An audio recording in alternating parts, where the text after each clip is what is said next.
Couple skids into a Zoom meeting the other day. Welcome, everybody, to the show. We have a tag team champion of comedy, film, and television, all the way from Letterkenny, Tyler Johnston and Evan Stern. A-bombs. Anti-hero. Jim Candy, why didn't you say so? What the fuck?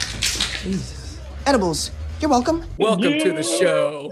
Ooh, thank you for having us. This is so nice. As if the coffee didn't get me pumped up enough. I know that was. I wanna wrestle you now, Tyler. That was like a good intro. Let's do this.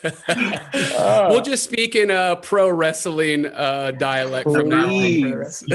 We got. That's how you vent your frustration. This is good. That was great. Season 9 Buster Rhyme of Letterkenny is here. Please tell me, does it still feel as new as when the first day you started shooting? It's Really kind good question. It's kind of just continued to evolve.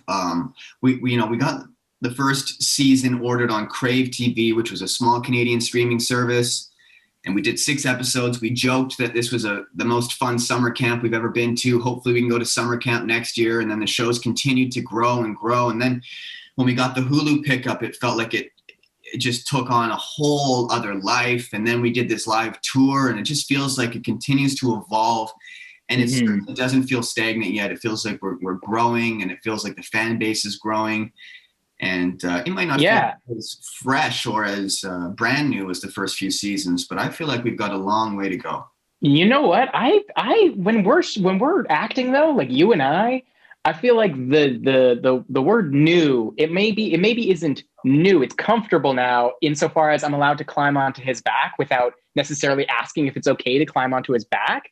Whereas in the first couple seasons, that wasn't necessarily kosher. So now I can do that, but also we still have that jacked up energy and that freedom to like drink as much coffee as we can on set and act as weird as possible.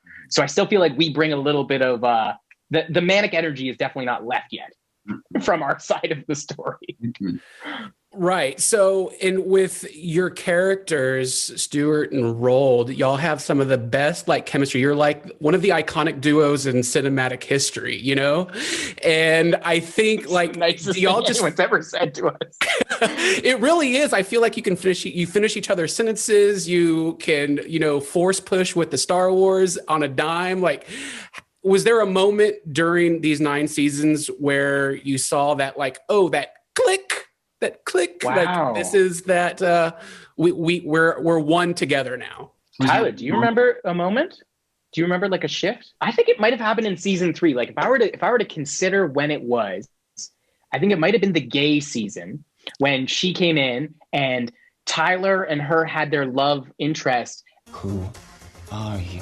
I'm gay. So am I. No, you're not. That's exactly what my father said to me. And then Roald had to act as support for Stewart's sadness. And I think there was a lot of moments throughout that season where there was a lot of tiny improvised moments between us and your emotional reactions to gay. Right. And I think that we built a comfort in that season that then carried over into 4 and 5 and stuff that made it. I would agree with that actually, because once gay broke my heart for the first time, Roald was there to catch me. And oh my goodness. It's like the Notebook in Letterkenny. I love it. It's beautiful. Like this is built on real love, okay? This is real.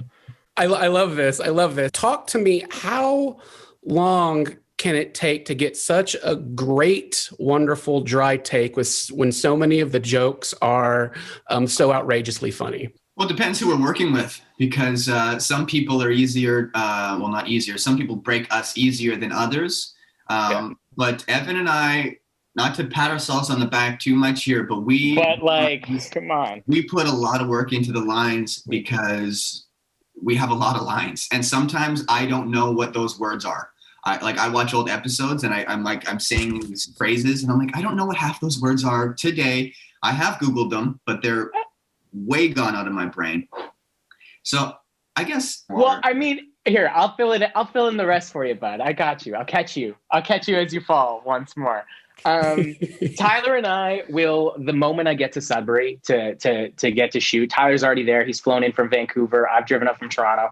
He calls me, goes, Evan, get over to my hotel room right now. We need to do this. We get together and we just start running lines. The way Tyler likes to put it, he says 400 times and then 400 more. That is how we approach the show. So when Tyler and I get together and we run that stuff and we're Googling all of Tyler's unknown words and thesaurusing what to figure out what they mean, and doing all the research on all the bands we're referencing. Like, we really like to have our work done so that when we get to set, Kiso and Mark Forward and all those dinks can't mess us up when they're trying to make us laugh, because Ty and I are prepared. Awesome. So since you're such purveyors of comedy and cinematic exploration, are there any particular scenes in movies that have always stuck with you, whether it be comedy or emotional, that you wake up and you're like, oh, fuck, this scene is so amazing? Yeah. You know what? The first thing that jumped into my head is probably one of my favorite pieces of art of all time, which is the short film Feast by Pixar.